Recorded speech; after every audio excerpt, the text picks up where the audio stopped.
SSC পরীক্ষা আসার আগে বলি এবার সিরিয়াস পড়াশোনা করব। বই খোলার আগেই ঘুম এসে বলে আগে আমাকে শেষ কর।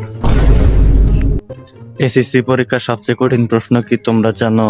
কয় ঘন্টা তুমি পড়েছো এটার উত্তর দেওয়া। পরীক্ষার হলে প্রশ্নপত্র নিয়ে ভাবি এগুলো কি আমাদের সিলেবাসে ছিল নাকি গোপনে যোগ করা হয়েছে।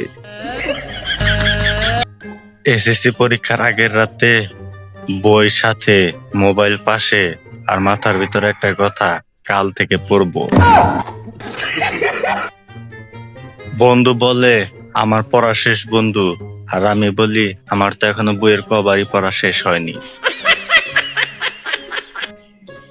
এসএসসি পরীক্ষায় প্রশ্ন কঠিন হলে সবাই একে অপরের দিকে তাকায়, যেন চোখের ইশারায় উত্তর বের হয়ে যায়।